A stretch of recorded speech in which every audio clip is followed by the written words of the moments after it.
I finally got the Pixel 9 Pro XL in, and it was all thanks to a wireless carrier promo with Google Fi. Today, I'll unbox this phone for you and give you my first impressions about Google's latest flagship series. You can see the Pixel 9 Pro XL box that they're using is really thin, not leaving room for much of anything else here. There are going to be two pull tabs on the bottom. When those are pulled, the glue is unseated, and that's going to allow you to slide this sleeve off of the case itself. We can then pull the lid off the actual box, and now we have access to the Pixel 9 Pro XL. When you first get the phone, it will be protected with the traditional cover paper that you're used to. And then taking that off will finally let you power the phone on for the first time. And while that's booting up, we can see the inside of this box has a unique little envelope here that can be removed. And inside we have our typical user manual and then the SIM card ejector tool in the back. Then on the other side, we have the USB charger cable, but no charger in sight. I assume it will only take a few more years before smartphone OEMs remove these cables from their new phones that cost $1,000 or more. It's just wild to think about companies trying to shave off that much cost from a high-end flagship device. I can't imagine these cables cost a company like Google more than 50 cents, $1 at most. I've been using the Pixel 9 Pro XL for the last day so that I can give you my early thoughts, and I really like how this phone feels in the hand. It brings me back to the Nexus 4 days, but with a much higher quality frame around it. This makes the phone very slippery though, with there being a slab of glass on the front and on the back. So definitely be aware of that if you don't like the idea of using a skin or putting the phone in a protective case. Just be prepared for it to slip out of your hand, slip off your lap, slip off the table, anywhere that you set the phone down. Even if you think the desk that you've been using is completely flat, a phone like this will quickly show you that is not the case. I ended up placing this on my nightstand last night on top of my closed tablet, and before I could even walk away to get ready for bed, I could see the device slowly sliding off the tablet. It really took me back to the Nexus 4 because I dealt with that issue for so long, and it's been forever since I had a phone with build materials like this. Now, moving on to build quality, it seems to be checking the boxes of a lot of things. Again, I do enjoy how the phone feels in the hand, but I have to point out the fact that Google still has this issue of their phones feeling so hollow when you give them a forceful tap on the glass screen. Hopefully you can pick up that sound. I went a while without using a Pixel phone, but then started back up with the 7 Pro, and this was the first device from Google that made me feel like there just wasn't anything inside. So again, you can hear how hollow it sounds. Definitely a lot more hollow than the Pixel 9 Pro XL sounds.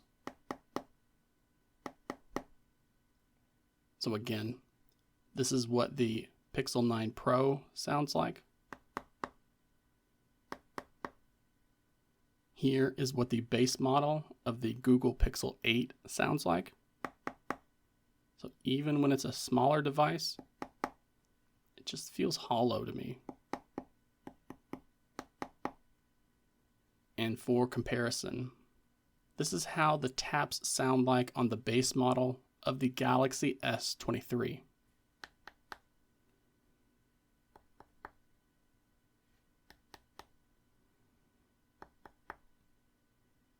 When I first noticed this issue with the Pixel 7 Pro, I did a bit of research and was led to believe that this sound is due to Google not using glue to adhere the screen to the mid-frame.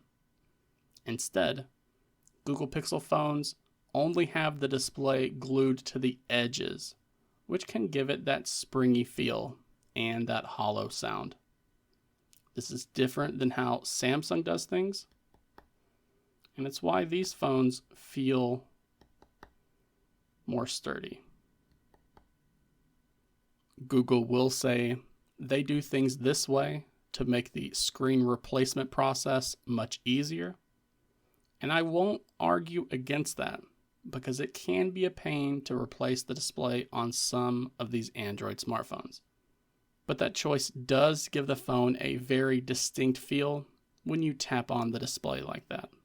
And that sound will also make it seem like the phone is less sturdy and less solid when compared to the way that Samsung has done things.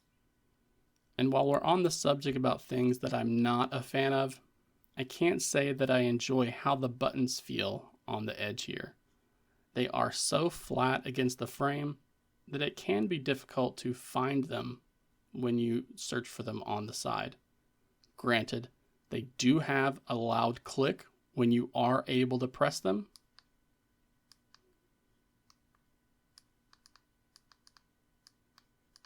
Very clicky, but they are only slightly raised up, so it can take some extra effort to press them down. At least right now. I could see this being something that is easily adapted to over time, and it will likely be even less of an issue if you end up putting a case on the Pixel 9 Pro XL. And while I'm not a fan of how far the camera bar protrudes out the back, I do appreciate that it doesn't wobble when it's laying flat on a desk like we see other phones do, because the camera module is pushed all the way to one side. When Google launched the Pixel 9 series, I was not happy with how the company ended up pricing it compared to its previous devices. I do understand that inflation is hitting everyone harder than expected, but we have to remember how the first 8 Pixel phones performed compared to the competition. I get that not everyone cares for a highly performant smartphone, and I understand that not everyone is a fan of video game emulation. But the Tensor chipsets that Google has been using over the years just does not make the phone feel like they are fast enough to justify this bump in price, especially when you consider these phones are costing over $1,000 in some instances. I was only able to convince myself to get one because wireless carriers are having such a good deal on them right now. I got the Pixel 9 Pro XL here for about $400 off the retail price, plus another $500 in wireless plan credits split over the next 2 years.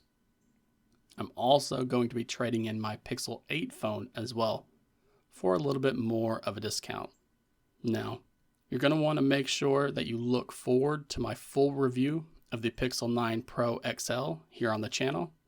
So subscribe and you'll be sent a notification alert when that video has been published.